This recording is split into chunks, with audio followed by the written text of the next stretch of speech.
আমার বাবা, একটা কথা মনে রাখবেন, একটা কথা মনে রাখবেন, আমার এই ছোট্ট জীবনে আমি বহু দেখছি, বহু জায়গায় মা বাবারা মুরব্বীরা বলে, হুজুর মা বাবার হক দুরওয়াজ করেন, ফোলাফাইনে কথা শুনে না। আমারও প্রশ্ন হইল, মনে রাখবেন মা বাবার যেমন হক আছে ছেলের উপরে, ছেলেরও হক আছে মা বাবার কাছে। কথা বলেন না?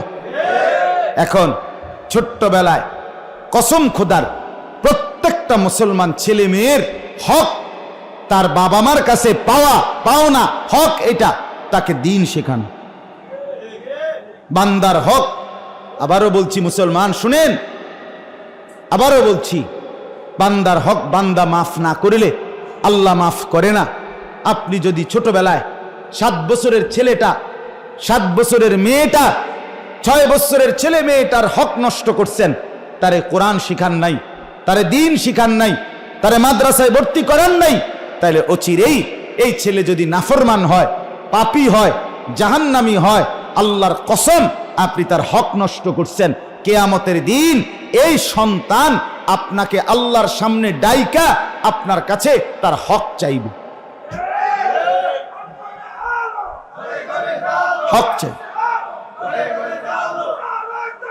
বিশ্বাস করেন, হক চাইবে সে। এই বাচ্চা বলবে, এই বাচ্চা বলবে, কোরআনে আছে, এই বাচ্চা বলবে রব্বুল আলামিন আমারে জাহান্নামের ঘোষণা হইছে, আমি জাহান্নামে যাব মাওলা, তবে আমার একটা আবদার আছে। আল্লাহ বলবেন কি? তো বলবে রব্বানা আরিনাল্লাযীনা আযাল্লানা মিনাল জিন্নি ওয়াল ইনস, যে মানুষগুলোর কারণে আমি আজ জাহান্নামী হলাম, আল্লাহ আমি তাদেরকে একটু সামনে দেখতে চাই, আমার সেই মাকে আমি দেখতে চাই, আমার সেই বাবাকে আমি দেখতে চাই যে চোখ বুজে মেনে নিছে আমার নাফরমানি, আমি নামাজ পড়ি নাই, আমারে ঘুম থেকে তুলে নাই, আমার বাপ হাল ছেড়ে দিছে, আমারে কোরআন শিখায় নাই, আমারে দিন শিখায় নাই, আমারে তামসার মধ্যে লাগায় দিছে, তামসার মধ্যে। আজকে আমি তাদেরকে দেখতে চাই, দেখতে চাই। যদি বলেন গাইল্লায়, তো আমরাও ছোটবেলায় গাইল্লাইছেন আপনার মা বাপরে, এটা মনে রাখবেন। গাইল্লায় না, যদি কোনো সন্তান আরো যদি যুদ্ধ করে, আপনি তার চাইতে বেশি যুদ্ধ করতে হবে। আপনার সিদ্ধান্ত থাকতে হবে, আমি মুসলমান, আমি বেঁচে থাকতে আমার বিবি বাচ্চা মুসলমানের সন্তান হইলে, মুসলমানের ঘরে হইলে নামাজ পড়তেই হবে, পড়তেই হবে, পড়তেই হবে। এটাই আমার যুদ্ধ, এটাই আমার সিদ্ধান্ত। আপনি এই ছাড়া হুজুর কইছি হুনে না, উল্টা আরো ফাল দিয়ে আইয়ে সেতে দুয়ারদার বাঙ্গালা, হ্যাঁ ফার্নিচার বাঙ্গালাইছে, এসব ফাঁক না আলাপ কইয়া হাসরের ময়দানে পার পাবেন না। এসব রঙের আলাপ করলে হবে না, আপনাকে দিন শিখাইতে হবে, আপনাকে দিন শিখাইতে হবে, আপনাকে কোরআন শিখাইতে হবে, আপনাকে নামাজ পড়াইতেই হবে। তো বলতেছিলাম, সন্তান বলবে আল্লাহ আমার বাপ মাকে দেখতে চাই। আল্লাহ বলবেন কি করবা? বলবে সন্তান রব্বুল আলামিন এদের কারণে আমি আজ জাহান্নামী হলাম, আমি আজকে হাসরের ময়দানে জাহান্নামে যাওয়ার আগে এই মা বাপকে আমার পায়ের নিচে ফালাইয়া মুড়াইয়া এরপরে বেজ্জুতি করে তারপরে আমি জাহান্নামে যাব। নাজআলহুমা তাহতা আকদামিনা লিয়াকুনা মিনাল আসফালিন, এই যে কোরআনের আয়াত। আমি তাদেরকে আমার পায়ের নিচে ফেলবো, অতঃপর তাদেরকে লাঞ্ছিত করব, বেইজ্জতি করব। আপন সন্তান বলবে, বলেন বলেন, আপনারে ওষুধ দিছিল 3 সপ্তাহ খাইতেন, এরপরে মেয়াদ গেছে গা, আপনি মেয়াদ থাকাকালীন ওষুধ খাইলেন না, মেয়াদ উত্তীর্ণ হওয়ার পরে সেই ওষুধ খাইলে তো লাভ হবে না।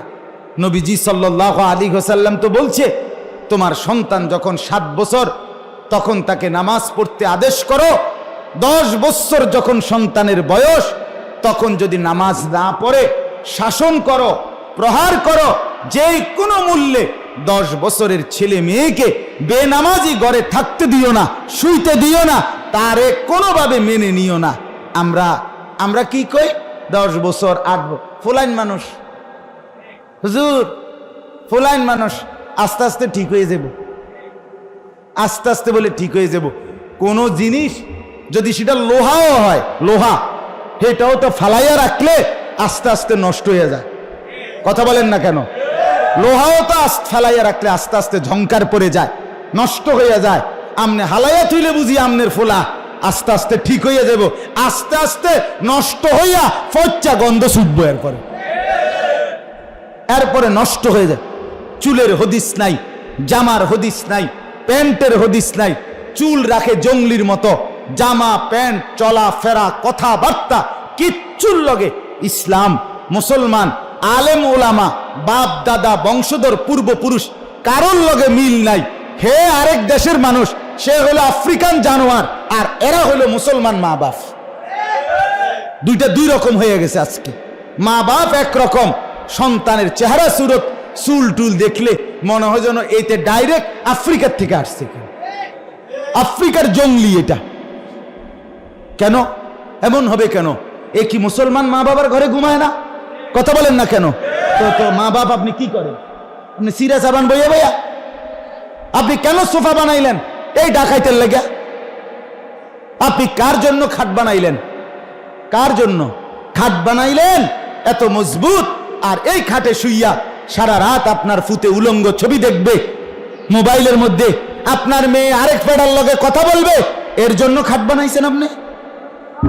কেন কেন বানাইলেন? কেন বানাইলেন মিয়া? আমি প্রায় বলি এ কথা। আমি আমার ছাত্র জীবনে একবার শুধু বলছিলাম আমার আব্বার কাছে, আব্বা আমি এই মাদ্রাসায় পড়তাম না, আরেকটা মাদ্রাসাত আমারে ভর্তি করায় দেন। আমার আব্বা বলছিল, ফুত পরের বেলা ভাত আমার ঘরে খাইও না, সাবধান, এক লোকমা ভাত খাইবে না, বেরো। আমি যেই মাদ্রাসাত দিছি এটাতেই পড়তে হইব, নইলে তুমি বাইরে আনতে।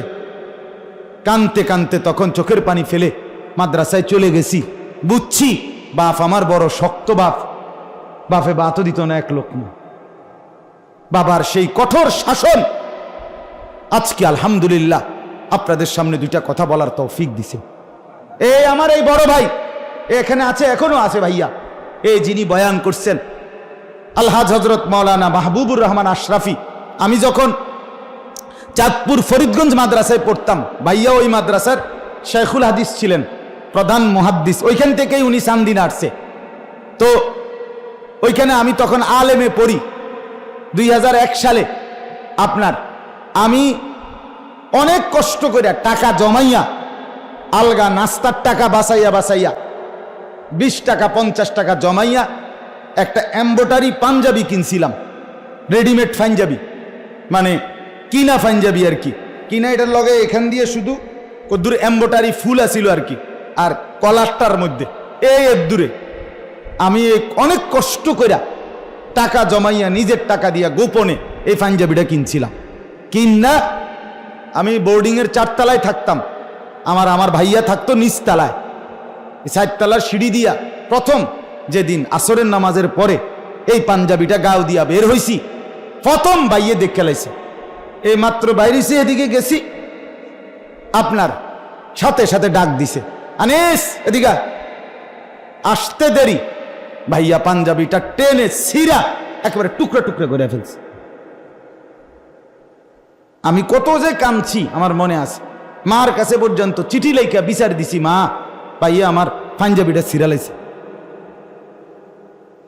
অর্থাৎ কোনদিন বাবা ভাই এই সাদা স্বাভাবিক পাঞ্জাবি ছাড়া অন্য পাঞ্জাবি বানায় দেয় নাই। নিজে কেন এমব্রয়ডারি বানাইলা, ফুলওয়ালা বানাইলা কেন? এই জন্য ছিঁড়ে ফেলে দিছে। বাবার শাসন, ভাইয়ের শাসন আজকে আপনাদের সামনে বসবার তৌফিক দিছে। আপনি ছেড়ে দিবেন কেন মিয়া? খামখেয়ালি করবেন কেন? সন্তানের সাথে বিবি বাচ্চার জন্য মাথার ঘাম পায়ে ফেলে টাকা রোজগার করে, আর আপনার বিবি বাচ্চা তামসা করানোর লেগে কথা বলেন না কেন?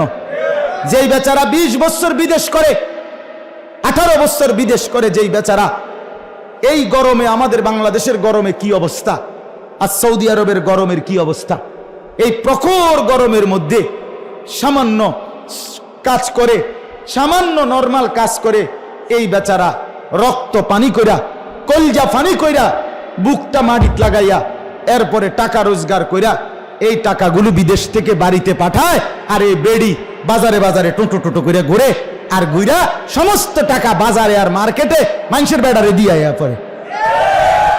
এই অসভ্যর জন্য টাকা রোজগার করা, কথা বলেন না কেন? হ্যাঁ, আমার কথা সত্য, আপনি বলেন।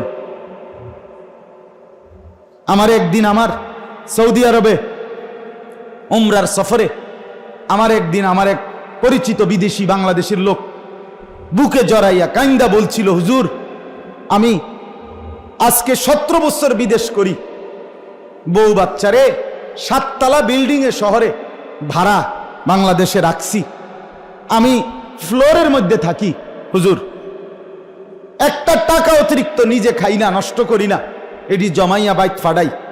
আমি বাড়িতে ফোন দিছি, 3 বার ফোন দিছি, আমার বেডি ফোন ধরে না। বেডি বেডি কই আছে কই জানি, ফুতেরে ফোন দিছি, ফুতে 3 বার ফোন ধরছে, ধইরা কয় আমি গেমস মানে মোবাইলে খেলতেছি, আব্বু আমি খেলতেছি, খেলা শেষ হলে তোমার লগে কথা কম। বেচারা আমার বললো, হুজুর আমি না বইলা মনের কষ্টে এরপরে টিকিট লাগাইয়া গোপনে না বলিয়া বাড়িতে আসছি। আয়সা এই ফোলাডারে উনি বলছে, ও 7 তলার থেকে লাইতে নিচে নামাইছি, নাম বেডির সহ নামাইয়া কইছি, যা বাপ বাদ যা, গ্রামে থাক, 7 তলা বিল্ডিং এ থাকতে দিলাম, আর আমি ফোন করলে তুই কস বেটা গেমস খেলস, তুই তোর সময় নাই, তোর মতো জানোয়ারের জন্যই পয়সা কামাই করছি। কথা বলেন না কেন? এই কষ্ট, এই রক্ত পানি করা টাকা, ঘাম ঝরানো টাকা বেচারা তুমি বইয়া বইয়া মোবাইল টিপবা, বেডি চাইবা, মোটরসাইকেল চালাইবা, সিনেমার নর্তকী দেখবা, এই হাইওয়ানের জন্য?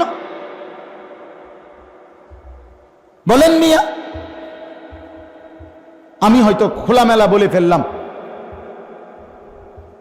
আপনারা বলেন, আপনারা ফিকির করেন, জীবনের সিদ্ধান্ত নেন, বিবি বাচ্চার লগে পরিষ্কার কাটছাট কথা বলেন, হয় নামাজ পড়বা, নাহলে 1 টাকা আমি বাচ্চা থাকতে তোমারে দেব না। বলেন ইনশাআল্লাহ, বলেন মিয়া, হিম্মত করেন, বলেন ইনশাআল্লাহ, সবাই হাত তুলে বলেন।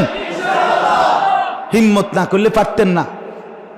এই জামানা 1 মিনিটে গুনাহ কোটি কোটি কোটি কোটি, 1 মোবাইল পৃথিবীর সমস্ত গুনাহ নাফরমানি একত্র করে দিছে। বাঁচাইতে হইলে কঠিন সিদ্ধান্ত লাগবে। মেন মেন মেন মেন করে কথা কইলে হইতো না। সাদওয়ানে বইয়া কইবেন, কই তো ফলাইন্ডে তো কই শুনে না, কিতা করতাম, এসব রঙের কথা কইলে হইতো না। শক্ত হইতে হবে, সন্তান মানুষ করতে হবে। আমার সন্তানই আমার জীবন, আমার খাট পালং দিয়ে আমার কি হবে? আমার স্ত্রী সন্তান যদি নাফরমানি হয়,